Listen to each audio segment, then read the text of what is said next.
Good morning friend.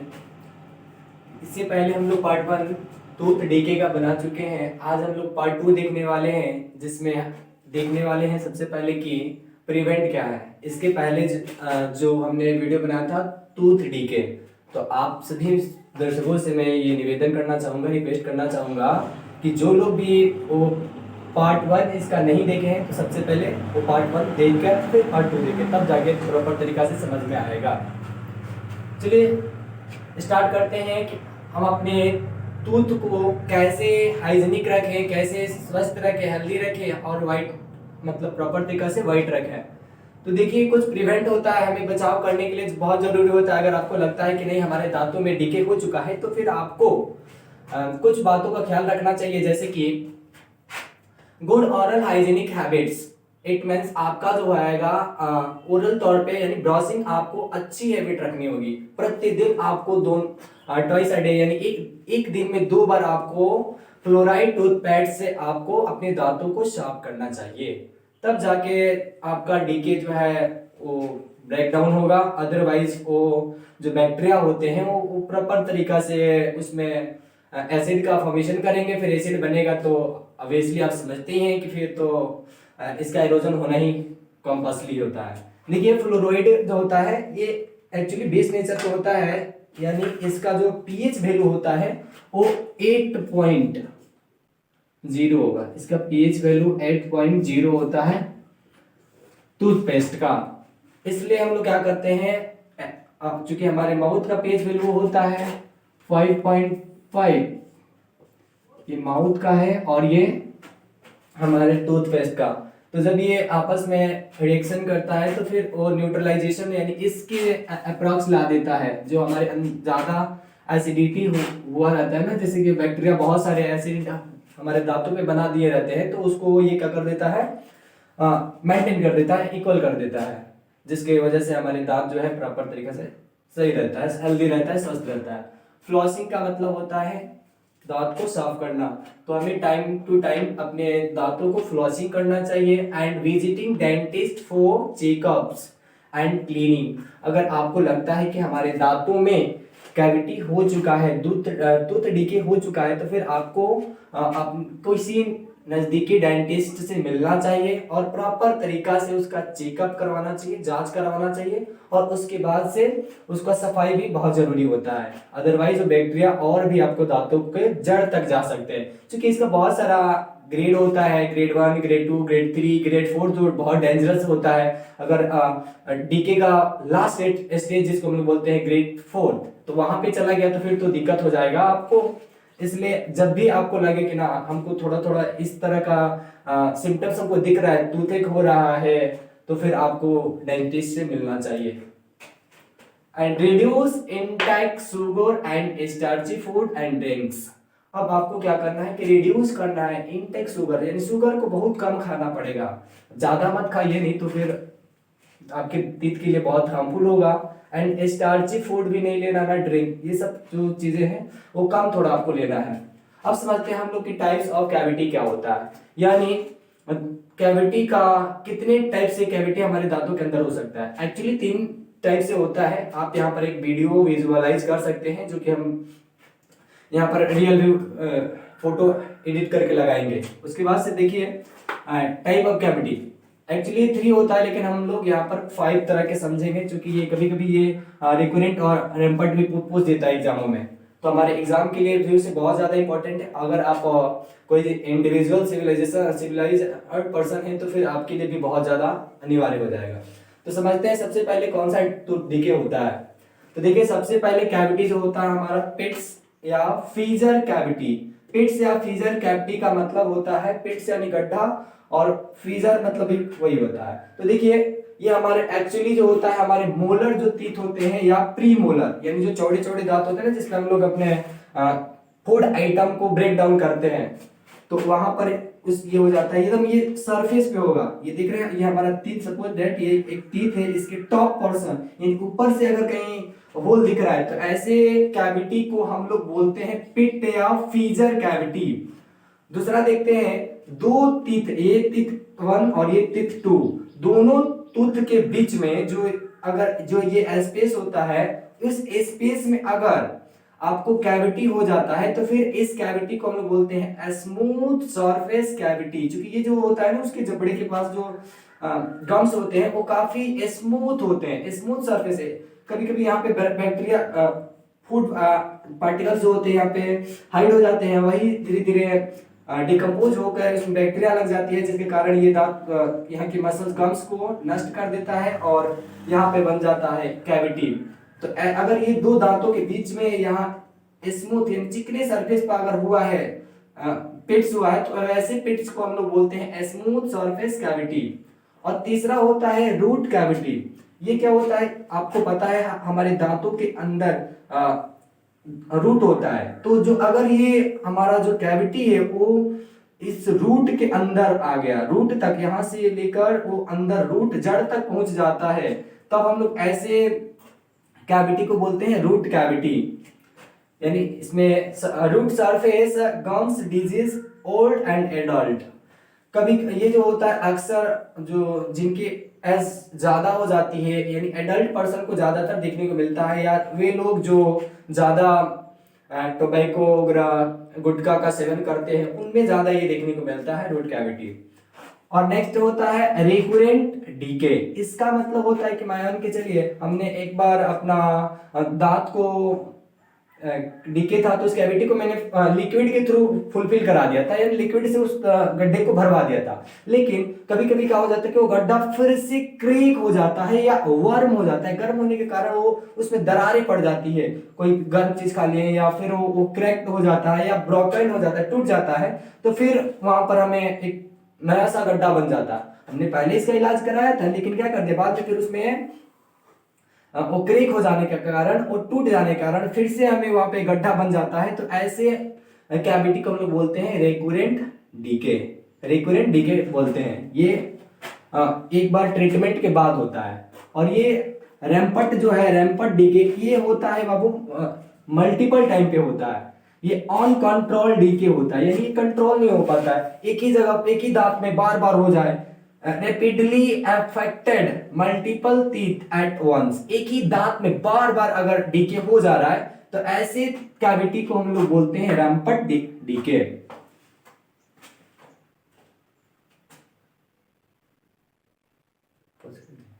तो अब हम लोग जानते हैं टाइप्स ऑफ ट्रीटमेंट।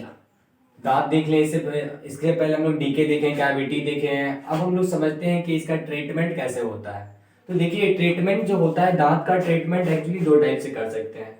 अगर आपके दांत के अंदर कैविटी हो गया है, होल हो गया है या पिट्स बन गए हैं, तो फिर आपको यही दो चीजें करानी हो सकती है। या तो अपना टूथ एक्सक्रीशन कर दीजिए, यानी अपना दांत निकलवा दीजिए, इट मींस उखड़वा दीजिए, या आरसीटी करवाइए, जिसको हम कहते हैं रूट कैनाल ट्रीटमेंट।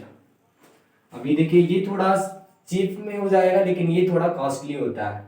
ये चीपली इसलिए हो जाता है क्योंकि ये आपको अप्रोक्स 1000 रुपीज में ये काम हो जाता है, एक्सक्रीशन का काम हो जाएगा। लेकिन इसमें आरसीटी में क्या होता है कि रूट को निकाल लिया जाता है, दांत के अंदर से जो रूट होते हैं ना दांत के अंदर, उस रूट को हम लोग निकाल लेते हैं। तो इसमें थोड़ा कॉस्टली, ये बहुत ज्यादा थोड़ा डिफिकल्ट हो जाता है, इसलिए इसका चार्जेस थोड़ा बढ़ जाता है। ये लगभग 3000 से 4000 10,000 के बीच में जाएगा आरसीटी कराने के लिए।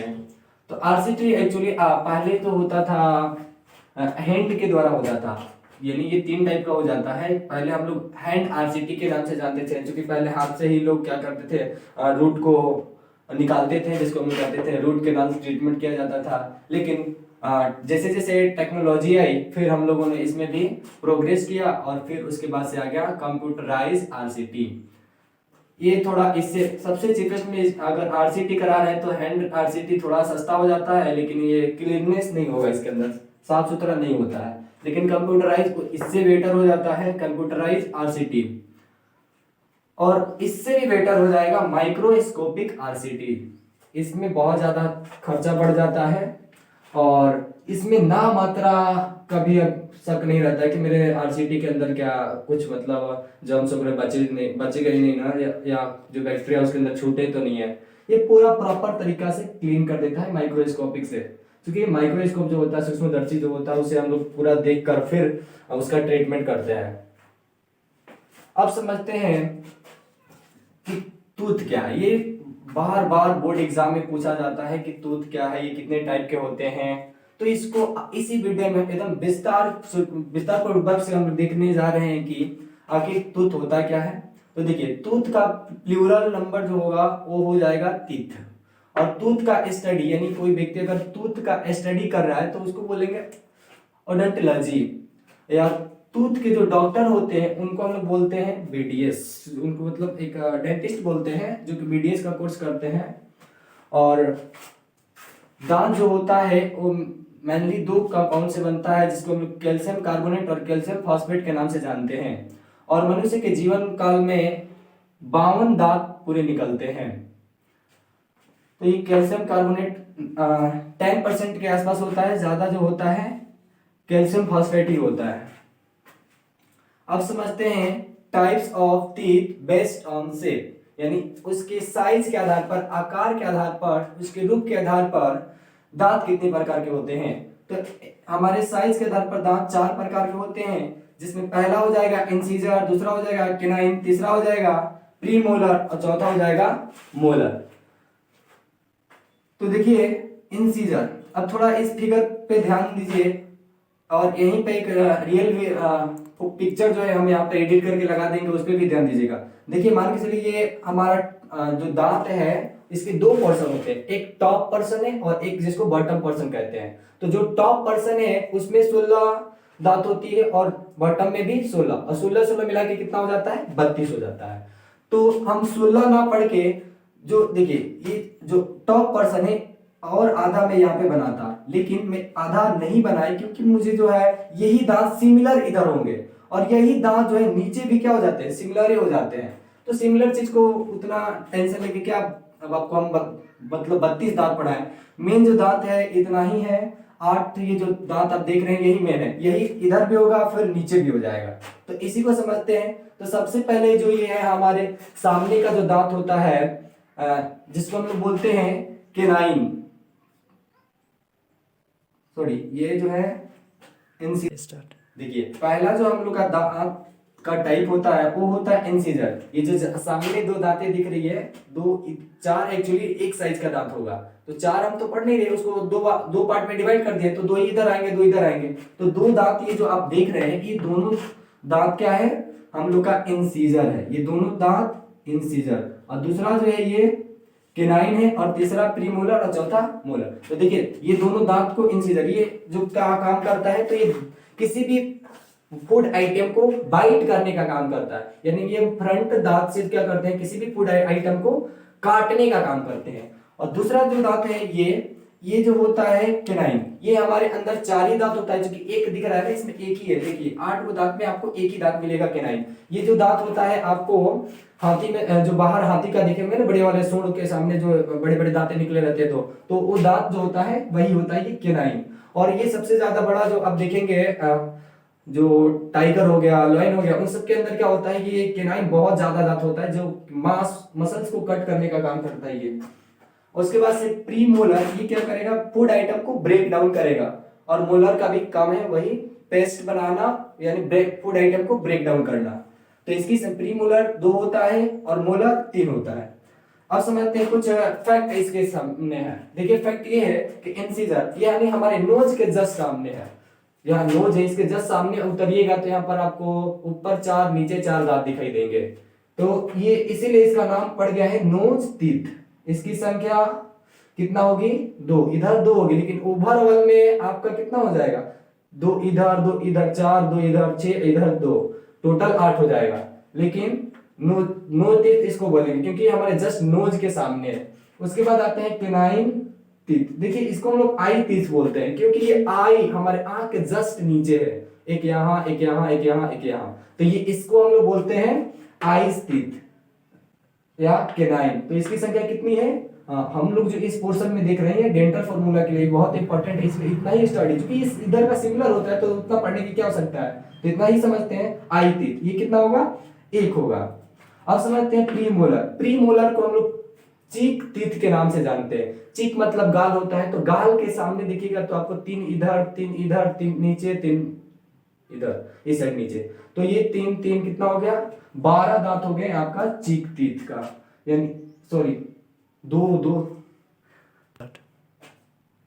देखिए, तो हमारे जो चिक टीथ होते हैं ये होते हैं दो, मतलब इस पोर्शन में दो, फिर यहाँ पे दो और यहाँ पर दो, यहाँ पे दो, टोटल मिला के 8 दांत होंगे ओवरऑल। तो चिक टीथ कितने होते हैं? 8। डेंटल फॉर्मूला में 2 ही लेंगे। और उसके बाद से होता है मोलर टीथ, इसको हम लोग विजडम टीथ के नाम से जाना जाता है, यानी बुद्धि का दांत हम गांव में बोलते हैं ना कि बुद्धि का दांत है। तो बुद्धि के दांत कितने होते हैं?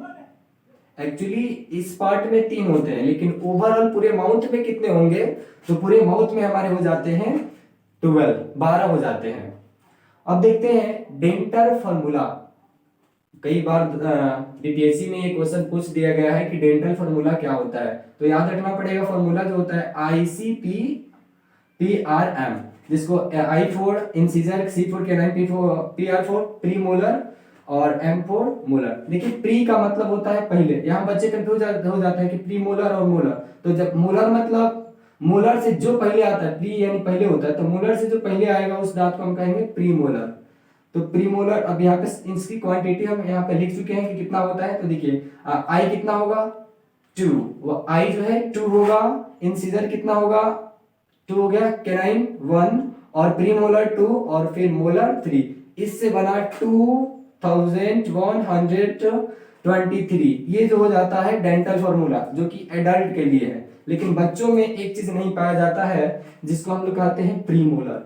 तो प्री मोलर टीथ बच्चों में नहीं पाया जाता। ये भी क्वेश्चन बहुत बार पूछा गया है डिफेंस में, तो इसे भी आप लोग याद रखिएगा। बच्चों में कौन सा दांत नहीं पाया जाता है? प्री मोलर, यानी IC। तो इसका फॉर्मूला क्या हो जाएगा? I इंसिजर होगा, कैनाइन होगा, लेकिन प्री मोलर 0 हो जाएगा, वो नहीं होगा, अब मोलर होगा। तो इसका हो जाता है 2103/2103। सेम ही रहता है, ऊपर नीचे सेम ही होता है। तो इसको बोलते हैं डेंटल फॉर्मूला।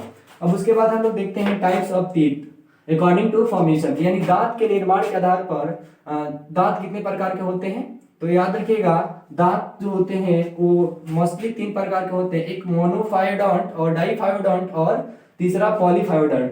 तो मोनोफायोडोंट, मोनो का मतलब होता है 1 और फायोडोंट यानी जो दांत उगता है। तो जो एक बार दांत उगता है लाइफ में उसको बोलते हैं मोनोफायोडोंट। डाइफायोडोंट का मतलब होता है वैसे दांत जो लाइफ में 2 बार उगते हैं, जैसे हम लोग का दांत 2 बार उगता है, एक बार मिल्क टीथ, उसके बाद परमानेंट टीथ। तो हम लोग क्या हो गए, हमारा दांत क्या हुआ? डाइफायोडोंट या डीफायोडोंट भी इसको प्रोनाउंसिएशन किया जाता है। उसके बाद पॉलीफायोडोंट का मतलब होता है जो मैनी टाइम, यानी जो बहुत बार लाइफ में 2 4 10 बार जमता, जिसका मतलब टीथ फॉर्मेशन होता है, तो उसको हम लोग कहते हैं पॉलीफायोडोंट। अब इसके बाद हम लोग देखते हैं कुछ इंपॉर्टेंट क्वेश्चन, जैसे कि कोई भी पूछेगा मेमल्स में सबसे अधिक या सर्वाधिक टीथ किसका होता है, तो हर्स का या पिग का होता है। और कोई पूछेगा जीवों में या इंसेक्ट में सबसे ज्यादा टीथ किसका होगा, तो मस्कीटो को होगा। ह्यूमन जो टीथ होता है, ह्यूमन टीथ, ये आपके हो जाते हैं 2 टाइप्स का। एक होता है टेम्पररी या मिल्क टीथ, दूसरा परमानेंट टीथ। तो मिल्क टीथ की क्वांटिटी जो होती है, संख्या जो होती है, वो होता है 20 और परमानेंट टीथ का होता है 32, इंक्लूडिंग ऑल इज 52। इन सबको मिलाकर 52 हो जाता है।